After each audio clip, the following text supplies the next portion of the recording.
quero aproveitar que você está de pé, pedir para que você abra a sua Bíblia, a palavra de Deus, em João, capítulo 4. Nós vamos ler do versículo 39 ao 42. Evangelho de João, capítulo 4, versículos de 39 ao 42.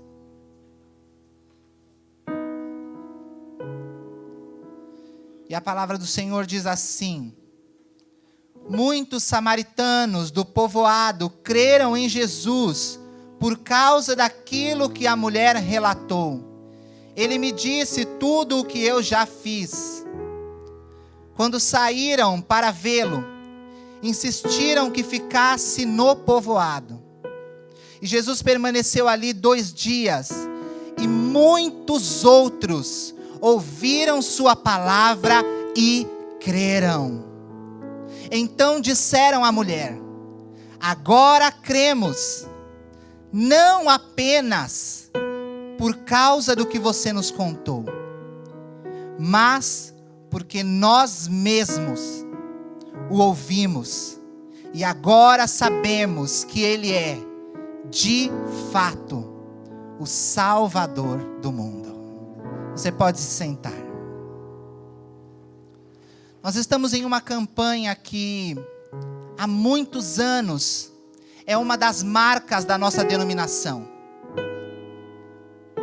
A nossa denominação foi a primeira a iniciar esse modelo de campanha que hoje se espalha para tantos outros ministérios, que é a campanha dos 12 dias de clamor para 12 meses de bênção.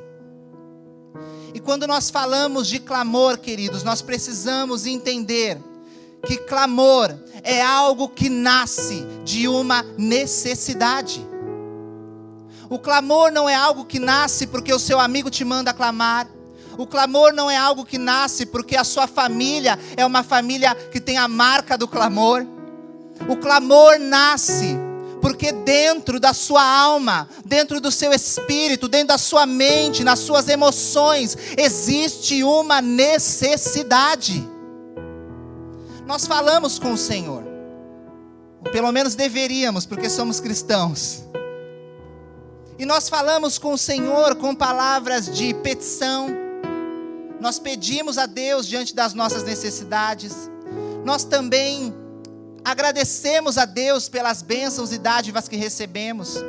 Nós também falamos com o Senhor com vozes de intercessão. Quando nós sabemos que um irmão ou uma irmã estão passando por uma necessidade, nós intercedemos, nós nos colocamos no lugar dessa pessoa e oramos. Mas quando falamos sobre clamor, nós estamos anunciando aos céus um grito que está dentro da nossa alma. Nós estamos anunciando aos céus uma dependência que existe em nós. Nós estamos anunciando aos céus uma carência que existe dentro de nós. Quando você está em uma campanha de clamor, você não está porque é um tempo de festa, mas você está aqui porque existe uma necessidade que os céus precisam ouvir. Nós estamos neste tempo de clamor, e só estamos nele porque entendemos que estamos clamando a alguém que tem poder e mais possibilidades do que nós. Por que você vai ao médico quando você está doente? Porque você não consegue se curar. Alguns têm um curso de medicina clandestino, não vou dizer quem, né, mãe Bia? E fala assim: não, mas lá em 82, eu tomei esse remédio e deu certo. É só ir lá, tomar esse remédio e vai dar certo. Mas quem disse que o problema que você está agora é o mesmo que você tinha lá em 82? Ninguém procura um médico se tem para si próprio as respostas da sua situação. E quando nós estamos em uma semana, em uma campanha de clamor, nós estamos, além de anunciar aos céus a necessidade que temos, nós estamos confessando diante de Deus: só o Senhor pode. Nós estamos anunciando ao Senhor que as nossas possibilidades não valem de nada, que as nossas mãos não podem nada, que as nossas intelectualidades, a nossa inteligência, os nossos métodos não valem nada. Quando nós estamos em uma semana de clamor, nós estamos dizendo a Deus: só o Senhor pode. Abacuque, no texto que nós temos lido como tema dessa campanha, que é o capítulo 3, versículo de número 2, ele está dizendo justamente isso a Deus. Eu vou ler na minha versão, porque é algo interessante que ela diz. Ela diz assim: ouvi ao teu respeito, e estou maravilhado com as tuas obras. Eu ouvi sobre o Senhor, eu sei do seu poder, eu sei do que o Senhor é capaz, e agora, maravilhado com as tuas obras, eu peço, neste momento de tanta necessidade, ajuda-nos outra vez, como fizestes no passado. O seu clamor precisa partir de um lugar de conhecimento de quem é Deus. Abacuque não recorreu a homens, porque ele sabia que homens não tinham poder para mudar a situação em que o povo estava. Mas ele declara: eu ouvi sobre o Senhor, eu ouvi sobre o seu poder, eu ouvi sobre o seu poder, e agora eu recorro ao Senhor e eu peço, neste momento de necessidade, aviva-nos. Faz de novo, nos ajuda, nos impulsiona, nos encoraja, nos anima, Senhor. Mas faz isso como fizeste já no passado. Eu sei que o Senhor é capaz, eu sei que o Senhor pode. O livro de Abacuque começa com uma revolta do profeta, o homem batendo na mesa, chutando a porta, esbravejando, mostrando que era macho. Até quando, Senhor, eu clamarei por socorro e o Senhor não vai fazer nada?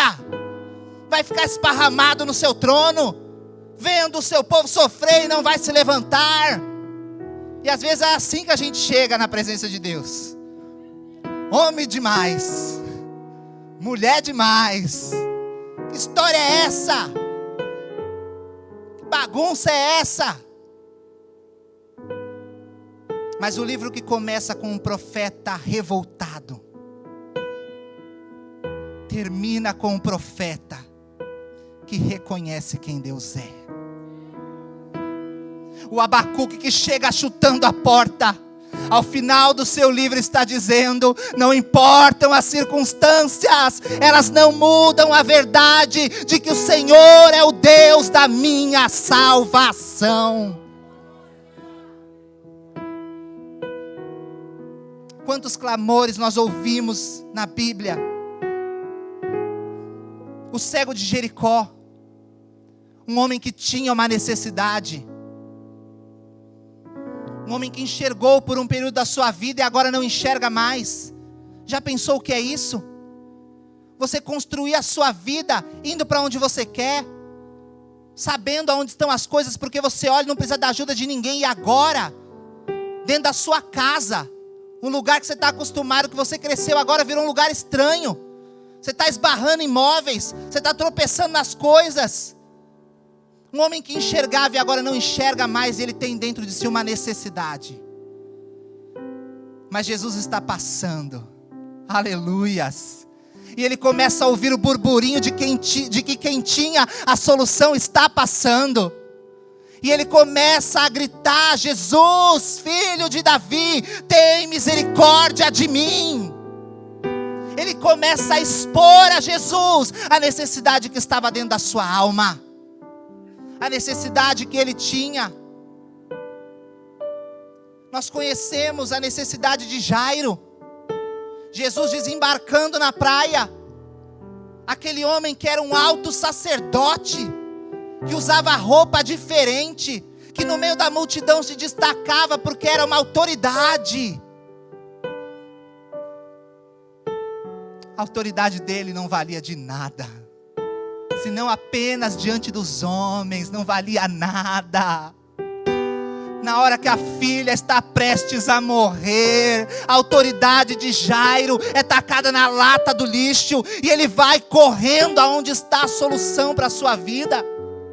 Jesus desembarcando na praia, a multidão se alvoroçando, e agora aquele homem com roupas especiais, se jogando aos pés de Jesus e clamando. A palavra diz que ele clama insistentemente, dizendo: por favor, vá até a minha casa, porque as minhas mãos não podem, porque os meus títulos não podem, porque as minhas finanças não podem, mas se o Senhor pisar lá, minha filha vai viver. Uma mulher cirofenícia, mulher que nem fazia parte do povo judeu, ouve que Jesus está também no lugar próximo a ela. Senhor, a minha filhinha está mal. Mulher, não convém dar o pão dos filhos aos cachorrinhos. Talvez alguns de nós ouvindo esse Jesus, a gente pensa que Jesus só tem palavrinha, paz e amor, né? Oh, Jesus. O quê? Me chamou de cachorro? Dá uma mordida nele para ele ver o que é bom para todos. Ah, Senhor, eu sei que eles são o povo da promessa, eu sei. Mas eu também sei que o Senhor tem solução para quem te buscar. Então, mesmo sendo cachorrinho, os cachorros não passam fome, eles se alimentam daquilo que cai da mesa dos seus senhores. Pode ser pouco, mas entrega para que a minha vida tenha uma solução, para que a minha filha tenha liberdade. Clamores que expõem diante do Senhor uma necessidade. E nesta campanha, nós escolhemos uma das muitas necessidades que nós temos, para anunciar aos céus e pedir resposta. E nós estamos nesses 12 dias, dispostos a clamar. Hoje é o 7º, em que nós estamos clamando. A nossa necessidade é por avivamento. Nós ouvimos nesses dias todos de que avivamento não tem a ver com movimento, não tem a ver com emoção, não tem a ver com arrepio no pescoço, não tem a ver apenas com a manifestação dos dons espirituais dentro da igreja, mas avivamento é receber de Deus vida, é receber de Deus vida. E vida não só para o período de culto, mas vida para o seu dia a dia. Não é vida para ser melhor na UFEBRAC, mas é para ser melhor no seu dia a dia. Não é vida para ser o melhor dentro da JUBRAC, da UMASBRAC, dentro de um departamento, não. É para ser melhor no seu dia a dia. E receber vida é estar disposto, queridos, a agir. Viver é estar em constante ação. O vale recebeu uma ordem. Começa a arrumar essa bagunça aí. Osso com osso, dente com dente, vamos lá. Se formaram de volta. Cresceu carne. Cresceram tendões, cresceu pele, adiantou alguma coisa? Nada. Mas aí Deus disse para o profeta: agora vai vir a vida.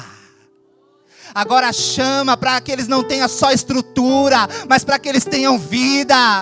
Agora clama, não só para que eles tenham aparência de exército, mas para que eles tenham vida e hajam como um exército.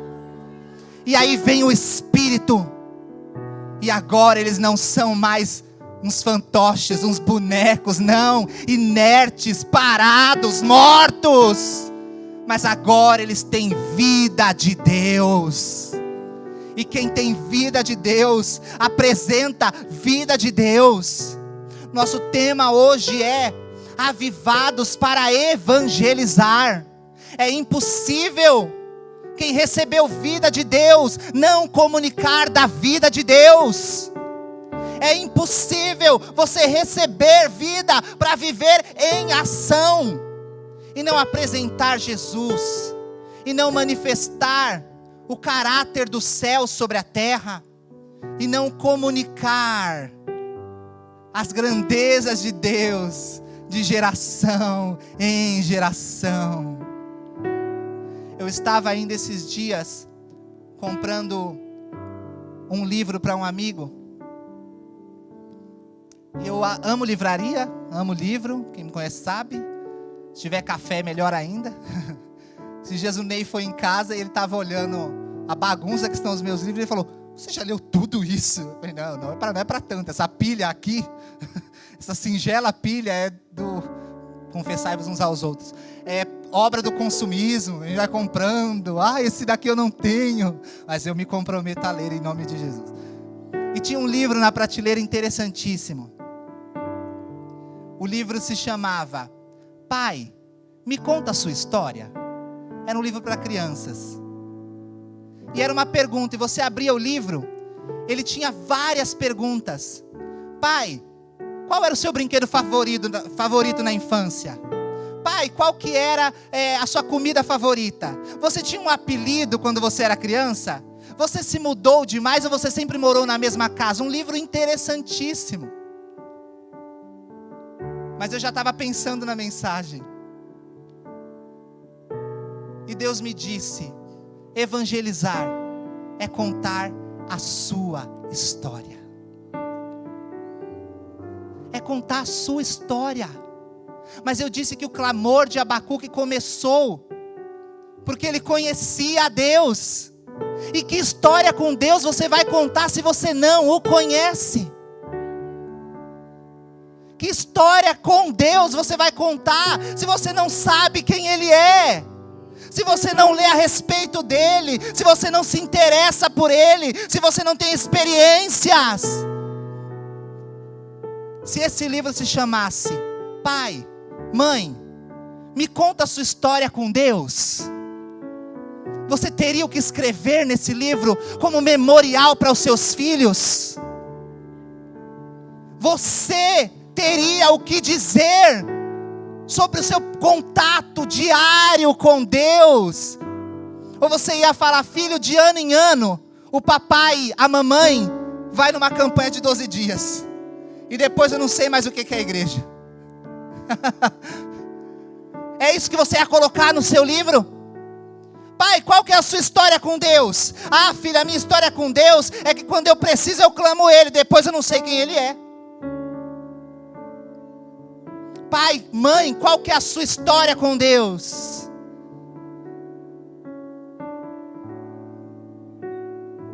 Há uma mulher que teve um encontro com Deus. E cheia de Deus, ela começa a contar apenas sobre a sua história com Ele.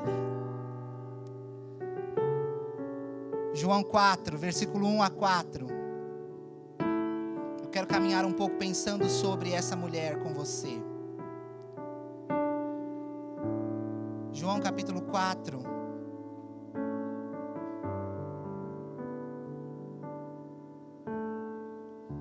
Diz assim, no versículo 1. Jesus sabia que os fariseus tinham ouvido dizer que ele batizava e fazia mais discípulos que João. Embora Jesus mesmo não os batizasse, e sim os seus discípulos. Assim deixou a Judeia e voltou para a Galileia. No caminho, teve que passar por Samaria. Teve que passar. Não dava para fugir.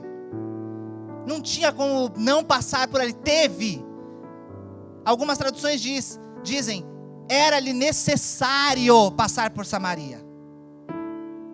A verdade é que Jesus não tinha necessidade de passar por Samaria.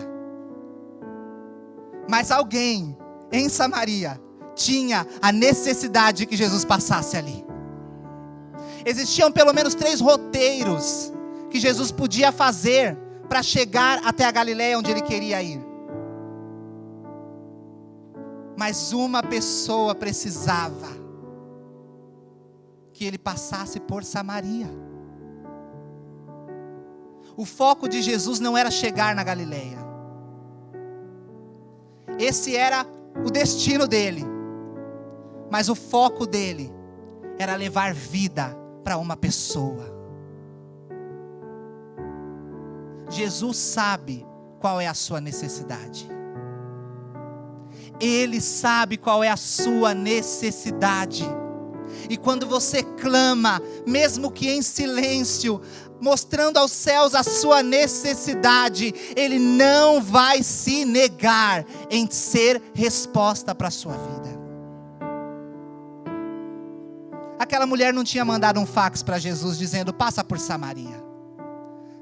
Aquela mulher não tinha WhatsApp para mandar uma mensagem e dizer, Jesus, se der, cola aqui. Não. Mas ele sabia. Ele sabia. Nada passa despercebido aos olhos do seu Deus. Jesus sabe. E o interesse dele é passar aonde está a necessidade. Alguns veem a necessidade e falam, não é comigo, isso é com o pastor. Alguns olham a necessidade e falam, o líder que se vire. Alguns olham a necessidade e falam, isso é problema do pai, da mãe. Jesus está dizendo, não tem necessidade, eu sou resposta.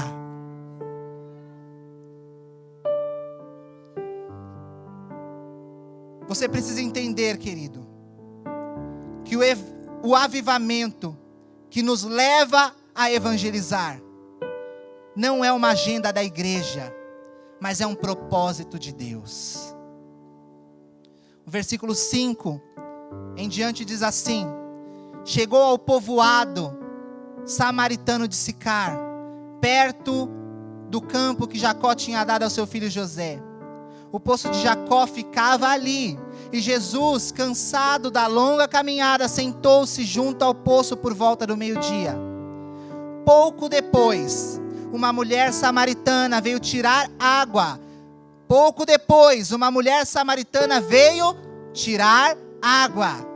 E Jesus lhe disse: por favor, dê-me um pouco de água para beber. Algumas pessoas pensam que, porque nós estamos promovendo uma campanha que clama por avivamento, agora Deus vai obedecer a gente. Pastor Walter, a gente fez camiseta, a gente fez bandeira. Não, que história é essa? Olha o investimento que a gente fez. Agora Ele vai fazer a coisa acontecer. O avivamento não tem a ver com o que nós propomos a Deus, mas tem a ver com uma proposta do céu para as nossas vidas. O avivamento que nós queremos, querido, já está disponível. Deus não está esperando até o 12º dia para tirar a fornada de avivamento e derramar sobre a gente. Ele já está disponível, já está liberado para você. Essa vida já está disponível. Mas sabe o que acontece? A gente às vezes está igual a mulher. Só quero tirar água aqui, negócio de avivamento. Eu vim para tirar água do poço. Eu só vim aqui para fazer isso.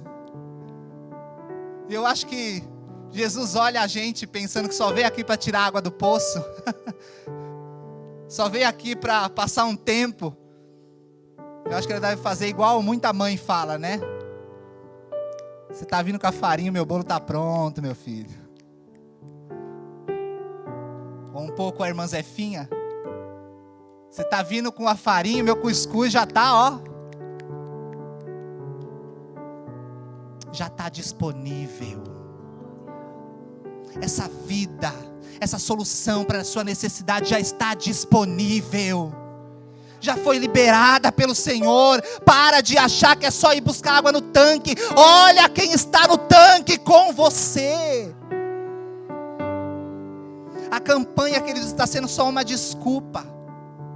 Só uma desculpa para que os seus olhos se dilatem, para que o seu coração se quebrante, e o que Deus já tem para você, para sua casa, para sua igreja se manifeste, porque Ele já tem o avivamento para nós. E é interessante nós entendermos que para esse avivamento chegar, Deus não espera de nós métodos, mas Deus quer o nosso coração. Ao longo da história, Deus não buscava homens e mulheres para serem resposta dele sobre a terra, esperando que eles tivessem uma ideia genial. Às vezes nós subimos para ministrar e as pessoas esperam da gente. Tem que ser uma palavra que eu nunca ouvi. Uma Bíblia que saiu agora, dali de quando ele abriu. Não, é a mesma Bíblia. É a mesma palavra. É o mesmo Deus. Você é que precisa mudar diante dessa palavra, querido.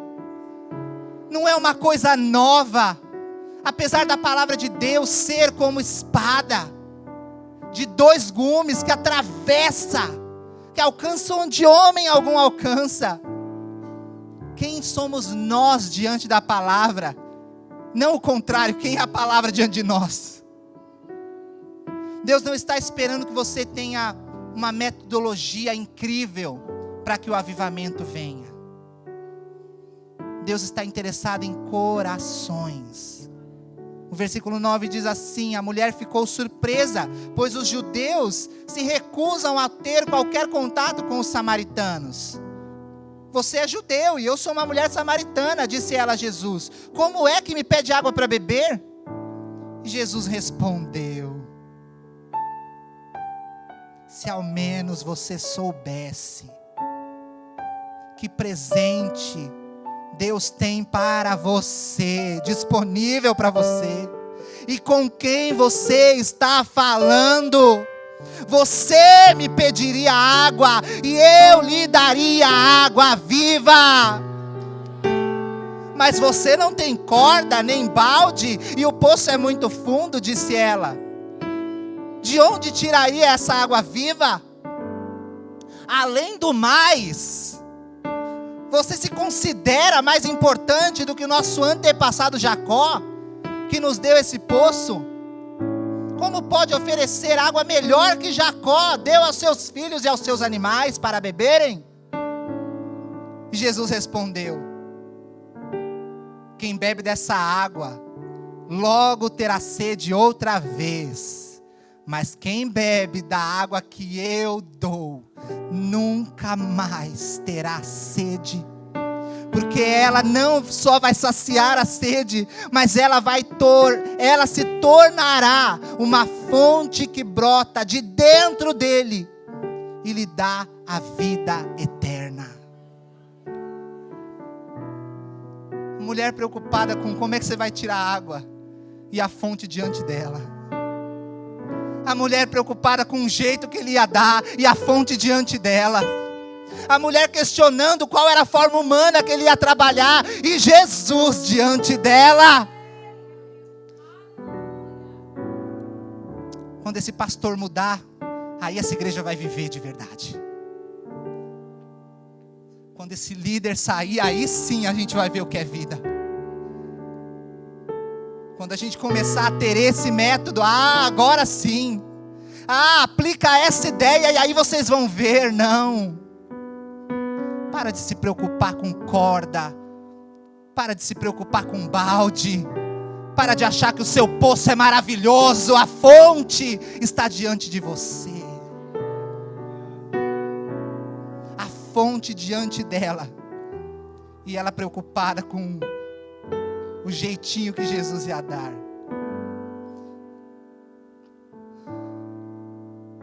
A mulher olhando para o jeito que Jesus ia trabalhar. E Jesus olhando para dentro da necessidade dela. Ela preocupada com o poço. Jesus preocupada com o coração dela.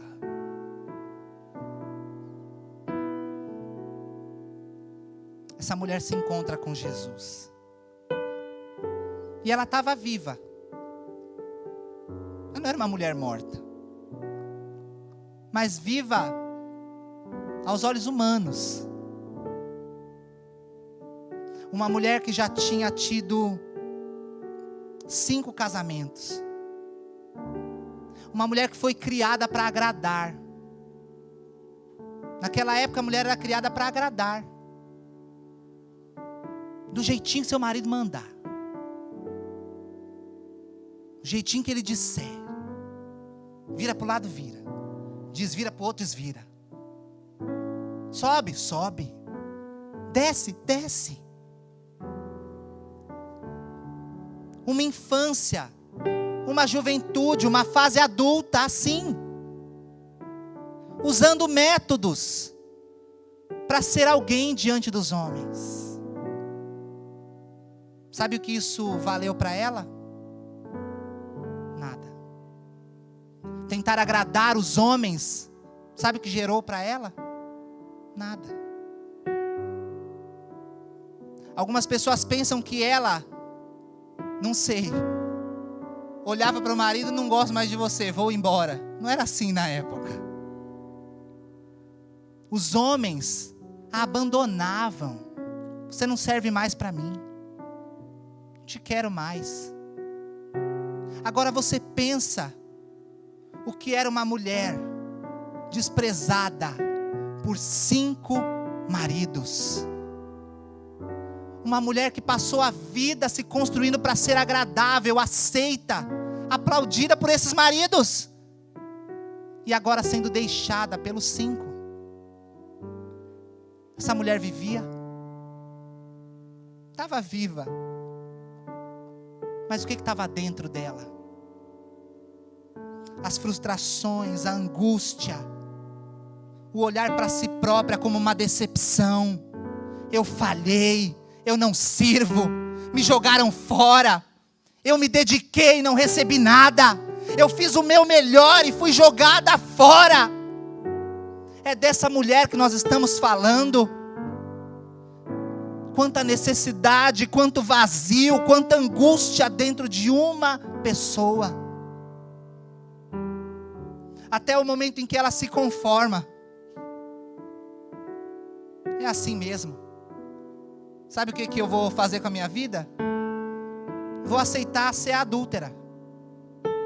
Se é essa proposta que esse homem está me fazendo de ser a outra, eu vou ser a outra, não tem problema. É só isso aqui que eu vou receber mesmo.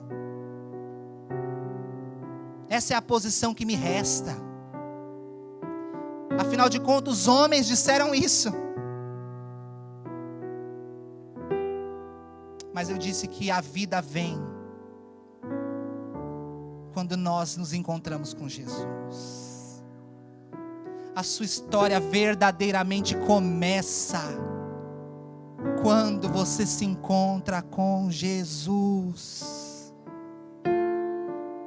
Aquilo que parecia vida para ela não era vida não. Mas agora ela se encontra com Jesus. E no diálogo dela, ela começa a dizer: tá, e como é? Onde é que é o lugar que adora? Tá, eu entendi já que o Senhor é profeta. O Senhor já sabe do meu histórico, do meu passado, mas escuta onde é que adora.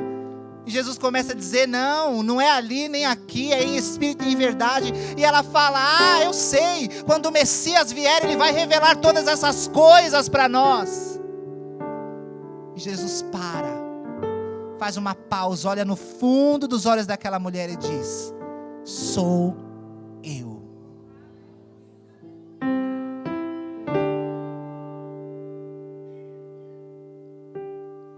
Sabe por que você está sendo avivado?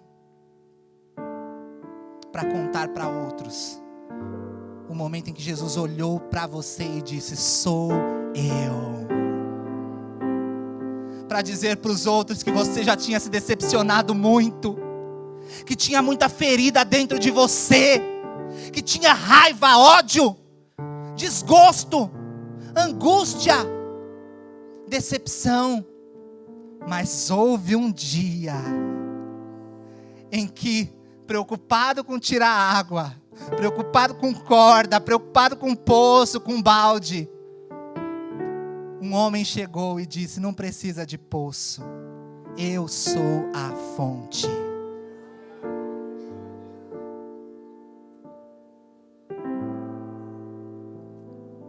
Abacuque só orou porque conhecia a Deus. Ezequiel só obedeceu porque conhecia a Deus. Sua história de vida de verdade só vai começar quando você conhecer a Deus. E sabe por que Ele está se revelando para você em todos esses dias? Para que você não se cale, para que você evangelize. E evangelizar não é método, evangelizar não é cartilha, evangelizar é contar quando você encontrou Ele no poço.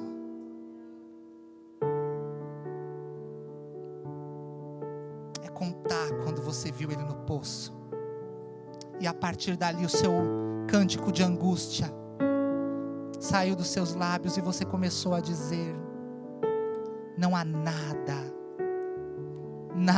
melhor. Eu achei que tinha a ver com homens, eu pensei que tinha a ver com ser aceito, eu achei que tinha a ver com quantos amigos eu podia contar. Oh Deus, eu pensei que tinha a ver com os meus diplomas, eu pensei que tinha a ver com o meu intelecto, eu pensei que tinha a ver com quantos seguidores eu tinha. Mas diante do poço eu descobri que tudo isso não é nada. Diante do poço eu descobri que nada se compara a ter Ele na minha vida, a receber vida da fonte, a ser cheio da presença e do poder dEle.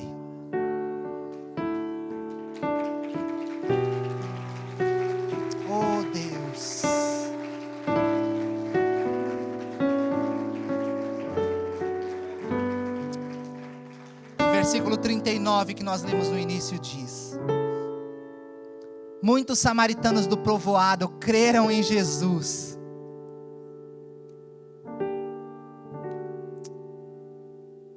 Por conta daquilo que a mulher relatou. Ele disse tudo o que eu já fiz. Quando saíram para vê-lo, insistiram que ficasse no povoado com eles. Jesus permaneceu ali 2 dias. E muitos outros ouviram sua palavra e creram. E então disseram à mulher, e eu quero parafrasear: o nosso encontro com Ele começou porque você contou sobre o seu encontro com Ele.